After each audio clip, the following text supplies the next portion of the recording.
Kota besar menjadi favorit masyarakat untuk mencari rejeki karena menawarkan gaji yang relatif besar disertai dengan fasilitas yang lengkap. DKI Jakarta ini memegang predikat sebagai kota dengan biaya hidup paling mahal di tanah air. Apalagi upah yang sesuai dengan biaya hidup wajar tidak hanya memberikan rasa nyaman bagi pekerja, tetapi juga mendukung pertumbuhan ekonomi yang berkelanjutan. Dan untuk membahas hal ini sudah bergabung melalui sambungan virtual Deputi Bidang Statistik Distribusi dan Jasa BPS, Ibu Puji Ismartini. Selamat pagi Ibu Puji, bagaimana kabar Anda? Selamat pagi Mbak Megi, Alhamdulillah baik. Ya Bu Puji, ini apa yang menjadi indikator DKI Jakarta menjadi daerah yang berada dalam posisi pertama termahal di Indonesia? Ya, terima kasih Mbak Megi. Mungkin sebelum menanggapi pertanyaan Mbak Megi tadi, saya ingin meluruskan terlebih dahulu mengenai apa survei biaya hidup ya, atau yang kita kenal sebagai SBH. Jadi pada prinsipnya survei biaya hidup atau SBH ini adalah suatu kegiatan yang dirancang untuk memotret perubahan pola konsumsi. Karena kita tahu ya dengan berjalannya waktu pola konsumsi masyarakat itu berubah. Sehingga melalui kegiatan survei biaya hidup atau SBH ini kita ingin memotret pola konsumsi terkini dari masyarakat. Nah, karena SBH ini adalah untuk memotret pola konsumsi terkini dari masyarakat, maka nanti output ataupun tujuan dari SBH ini adalah sebenarnya untuk mendapatkan paket komoditas atau biasanya kita sebut barang dan jasa yang dikonsumsi oleh masyarakat itu apa saja. Ya. Jadi paket komoditas inilah nanti yang akan kita peroleh dari potret pola konsumsi masyarakat selama pelaksanaan SBH. Nah, selain itu, SBH ini juga akan menghasilkan diagram timbang ya, yang nantinya akan digunakan dalam penghitungan indeks harga konsumen yang nantinya akan digunakan dalam penyusunan inflasi. Ya. Nah, diagram timbang ini sebenarnya berisi bobot dari setiap barang dan jasa yang tadi tertangkap dari pola konsumsi masyarakat. Ya. Jadi semakin besar bobot dari suatu barang atau jasa yang dikonsumsi, maka semakin besar barang atau jasa itu dikonsumsi oleh masyarakat. Ya. Jadi bobot ini merupakan share atau share dari setiap barang dan jasa yang dikonsumsi masyarakat terhadap total konsumsi dari seluruh barang dan jasa yang dikonsumsi oleh masyarakat. Ya. Jadi nilai konsumsi ini adalah nilai rata-rata konsumsi rumah tangga per bulan ya, dengan asumsi bahwa rumah tangga itu terdiri dari 4 sampai 5 anggota rumah tangganya untuk DKI ya. Jadi berbeda dengan standar biaya hidup ya. Jadi nilai konsumsi ini benar-benar bukan merupakan indikator yang berkaitan dengan standar hidup ya. Nah, jadi kembali ke kasus Jakarta, berdasarkan SBH 2022, memang Jakarta memiliki rata-rata nilai konsumsi tertinggi dibandingkan dengan kota-kota SBH lainnya, yaitu sebesar Rp14.884.110 ya, per rumah tangga per bulan. Jadi per rumah tangga, bukan per orang ya, jadi per rumah tangga per bulan. Nah, yang perlu digarisbawahi di sini adalah nilai konsumsi tersebut tidak sama dengan nilai standar biaya hidup layak di wilayah Jakarta ya. Tapi nilai konsumsi ini merupakan akumulasi nilai konsumsi dari seluruh barang dan jasa yang termuat dalam paket komoditas yang kita peroleh dari hasil SBH 2022. Jadi kalau di DKI Jakarta ini tercatat ada 479 barang atau jasa yang dikonsumsi oleh masyarakat di Jakarta berdasarkan hasil SBH 2022. Sehingga Rp14.884.110 ini adalah nilai konsumsi untuk 479 barang atau jasa yang dikonsumsi oleh masyarakat di DKI Jakarta pada tahun 2022. Jadi sepanjang tahun 2022. Gitu ya. Jadi per bulannya seperti itu. Baik, Bu. Nah, sedikit tambahan Mbak Megi ya.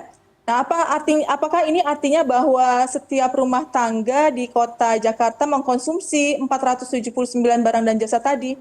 Tidak ya. Jadi belum tentu semua rumah tangga di DKI Jakarta ini mengkonsumsi 479 barang dan jasa yang tercatat dari hasil SBH 2022 ya. Jadi sebenarnya barang dan jasa yang masuk ke dalam paket komoditas ini merupakan representasi dari pola konsumsi yang berlaku secara umum di dalam masyarakat. Kalau untuk di DKI Jakarta tadi ya 479 itu secara umum dikonsumsi oleh masyarakat di DKI Jakarta.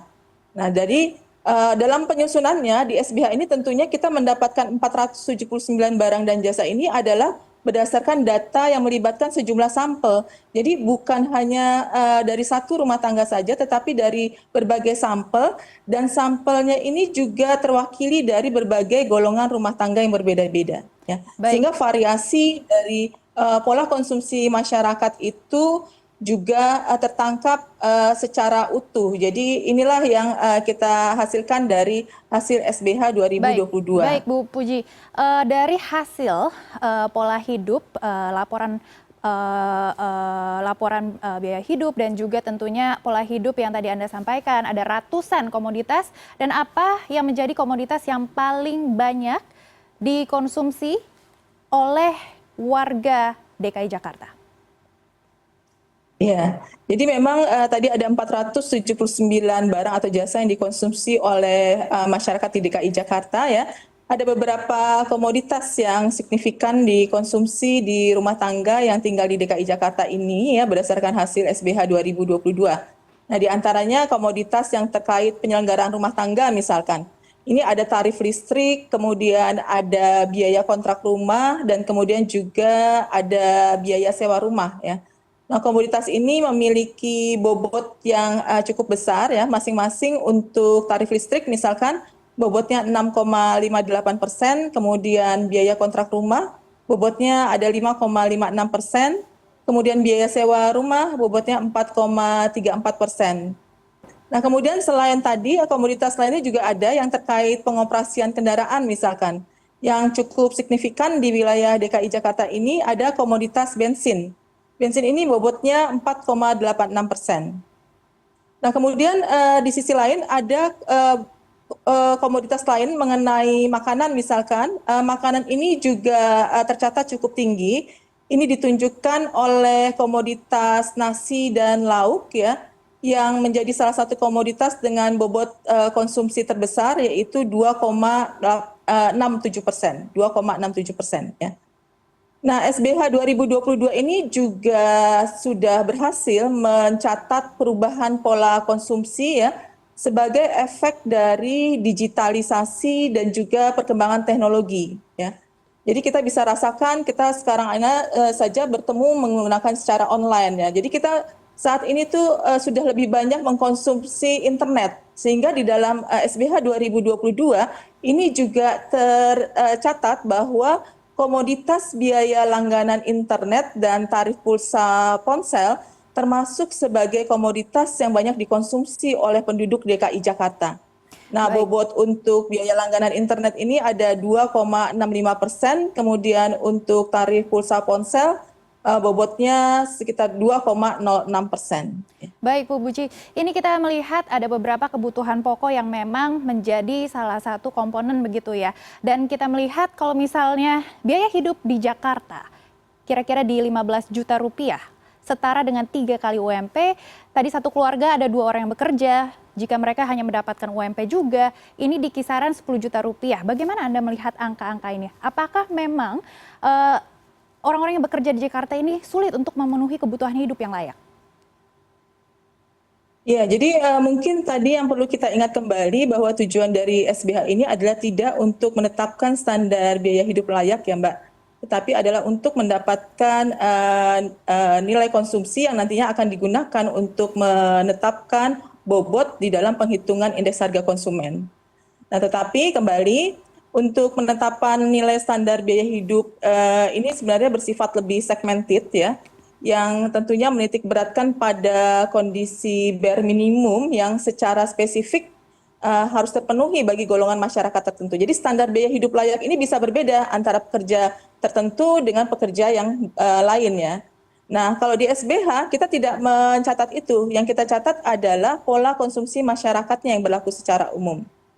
Baik. Jadi kalau kita sering dengar bahwa masyarakat beranggapan bahwa 14,8 juta ini adalah standar biaya hidup layak. Ini salah. Jadi sebenarnya 14.884.110 rupiah ini adalah nilai rupiah untuk mengkonsumsi sejumlah 479 komoditas barang dan jasa di Jakarta di tahun 2022 ya, sepanjang tahun 2022 per bulannya ya. Jadi seperti itu Mbak. Nah ini yang perlu kita harus pahami. Jadi harus dibedakan antara ukuran nilai konsumsi yang dihasilkan oleh SBH dengan standar hidup layak.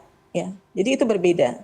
Baik, Bu Puji. Apakah survei ini selalu menetapkan Jakarta sebagai peringkat pertama yang biaya hidupnya termahal di seluruh Indonesia? Ya, jadi sebenarnya survei biaya hidup ini kan kita lakukan dengan menggunakan informasi yang diperoleh dari responden, di mana responden ini adalah responden yang berasal dari sampel wilayah kota SBH, yaitu ada 150 kota SBH di tahun 2022. Nah, dari survei yang kita lakukan, maka akan terhimpun informasi-informasi terkait konsumsi apa saja yang dilakukan oleh masyarakat, sehingga kita bisa menghitung pada akhirnya berapa nilai konsumsi di masing-masing kota SBH. Jadi bukan berarti bahwa DKI Jakarta selalu ditempatkan dalam posisi pertama, tetapi kembali kita bisa merasakan bahwa nilai konsumsi di Jakarta lebih besar jika dibandingkan dengan kota-kota lainnya. Ini tentunya kan kita bisa rasakan bahwa ini sesuatu yang wajar ya. Karena masyarakat di Jakarta ini memiliki pola konsumsi yang lebih kompleks dibandingkan dengan kota-kota lainnya. Nah, ini fenomena ini tercermin juga dari komposisi paket komoditas yang diperoleh dari SBH 2022 untuk kota Jakarta yang mencapai 479 barang dan jasa. Jadi jumlah komoditas yang dikonsumsi di kota Jakarta ini memang paling banyak dibandingkan 149 kota SBH lainnya. Ya. Sebagai kota besar dan juga pusat perekonomian, tentunya Jakarta memiliki banyak faktor ya, seperti misalkan infrastruktur yang tentunya mendukung ketersediaan beraneka barang dan jasa, sehingga akhirnya mempengaruhi pola konsumsi masyarakat di DKI Jakarta. Ya. Baik, Bu Nah, kalau di tahun 2018 sebenarnya yang tertinggi nilai konsumsinya itu di Kota Depok. Jadi berbeda. Sekarang ini kebetulan di 2022 tercatat bahwa DKI Jakarta memiliki nilai konsumsi tertinggi. Gitu. Baik, terima kasih Bu Puji atas laporannya. Tentunya kami juga akan terus memantau bagaimana biaya hidup Jakarta dan tentunya UMR untuk warga Jakarta juga. Terima kasih Bu Puji atas laporan Anda dan selamat bertugas kembali. Terima kasih Mbak Megi.